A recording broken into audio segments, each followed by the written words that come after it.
welcome back. Today I'm going to be looking at Homer's The Odyssey, the great epic journey. Nowadays when we think of Odyssey, we often think of going on a long, difficult journey with lots of adventures. And when people think of the poem, that's what they often think of as well.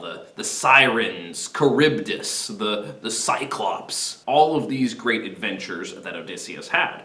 But actually, the poem, the Odyssey, is more about coming home than it is about the journey. Today I'd like to give a brief summary of the overall poem, talk about some of the key characters, and some of the big ideas. Let's start with a summary.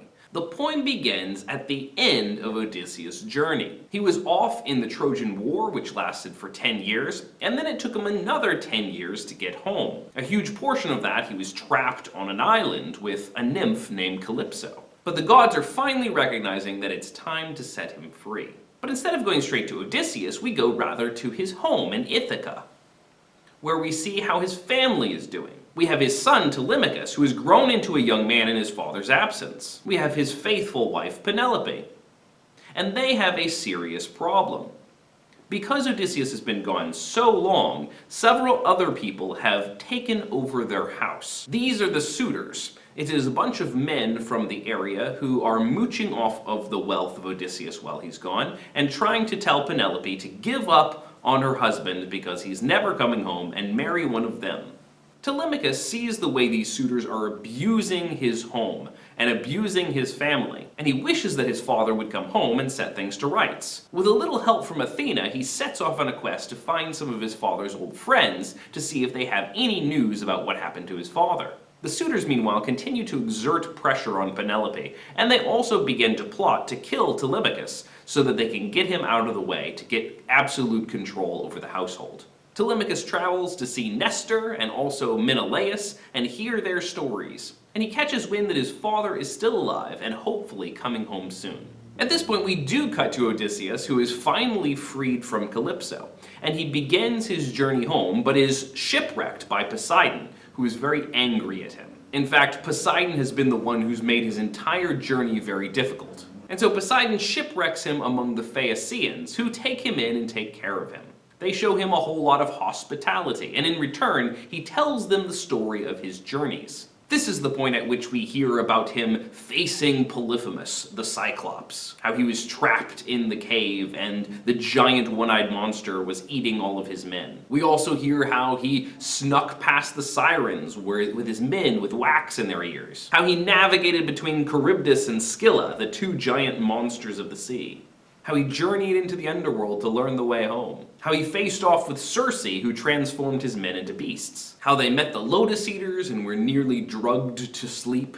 And after Odysseus shares all these wonderful stories with the Phaeacians, they give him great wealth and finally send him home. The second half of the book is Odysseus' re-entry into Ithaca. But he has to be careful as he returns, because there's a whole lot of people in his household who would like never to see him again. Athena helps disguise him as an old man, and in this disguise he tests several of his old servants and friends to see which ones are still loyal to him. Finally, he teams up with Telemachus and a little help from Penelope to overthrow the suitors and slaughter them all, finally getting revenge for the abuses they've put on his family while he was away. And he's restored to his wife and son, and the gods help bring everything to a peaceful conclusion.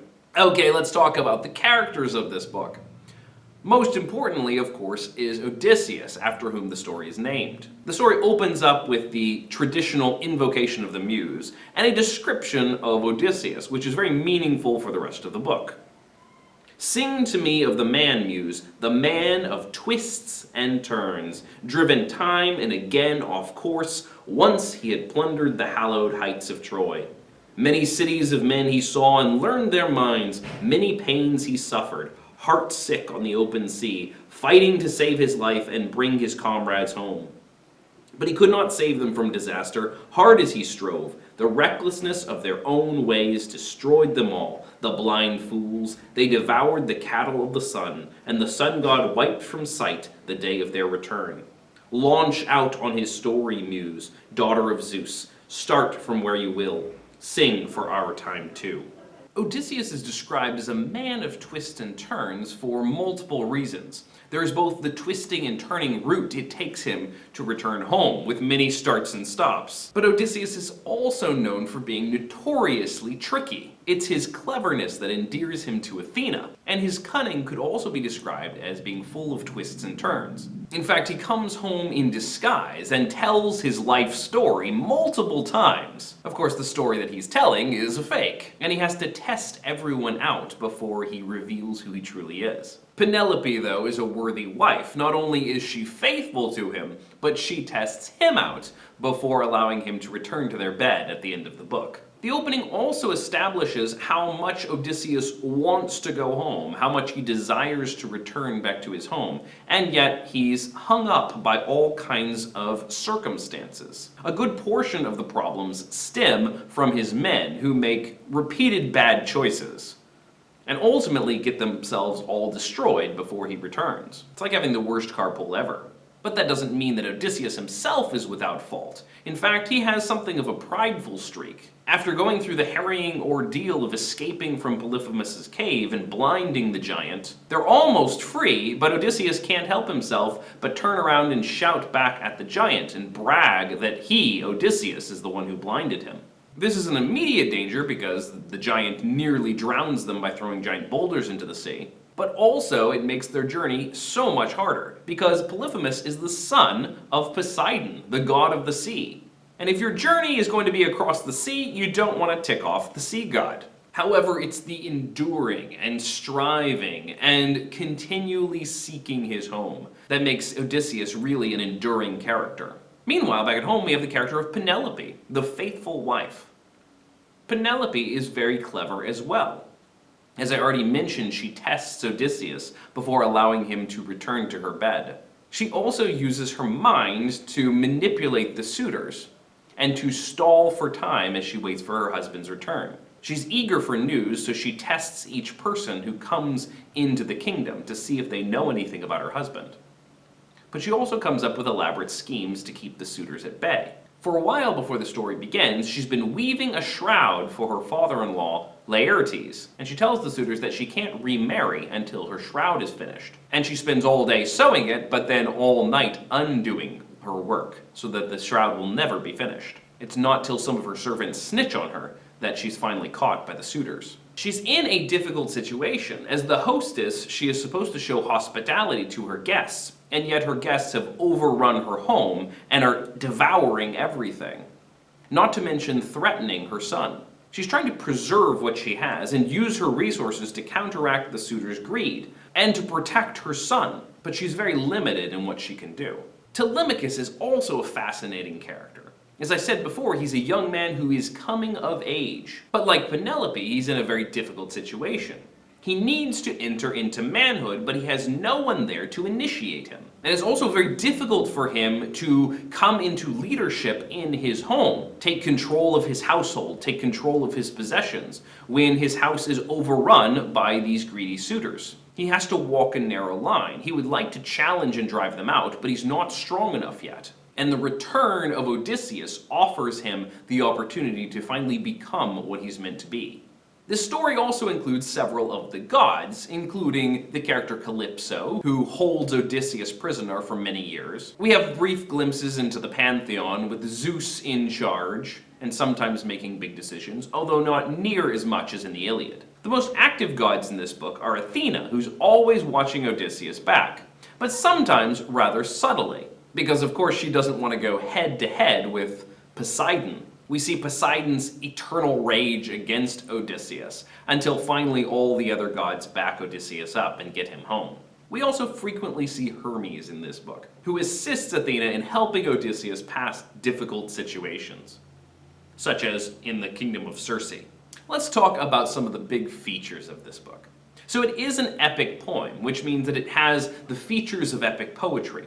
I've made another video about epic poetry, and if you'd like to check that out, it can give you some good glimpses into the kind of styles and techniques being used here. It starts, as does the Iliad, in media res, in the middle of things. This is in the middle of Odysseus' journey, or rather, close to the end of it. Most of the big things have actually already happened. It's just the homecoming that we really need to see. It's just the homecoming that we're still waiting on and expecting. And so to some extent, this entire book is about sticking the landing at the end of a long journey. To help us understand the stakes here, the story of Agamemnon is repeated several times. Several characters retell of the homecoming of Agamemnon. Agamemnon was the huge king general in the Iliad. He's known for his ferocity, but he's also a colossal jerk. Agamemnon gets home to find that his wife has been cheating on him, and she and her lover kill him. Later on, Agamemnon's son exacts revenge on his mother and her lover. But it's a rather horrifying story of coming home from war to find everything against you. With that story repeated over and over and over again at the beginning of the book, we understand how dangerous this homecoming may be for Odysseus. Is his wife still faithful to him?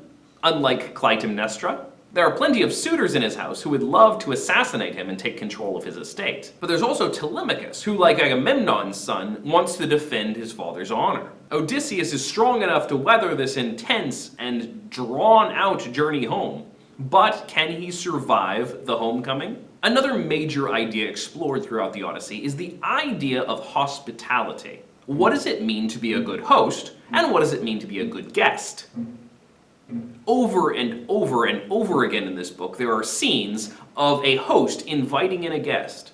Some of the hosts are very good and kind. Some of the guests are very respectful and honorable.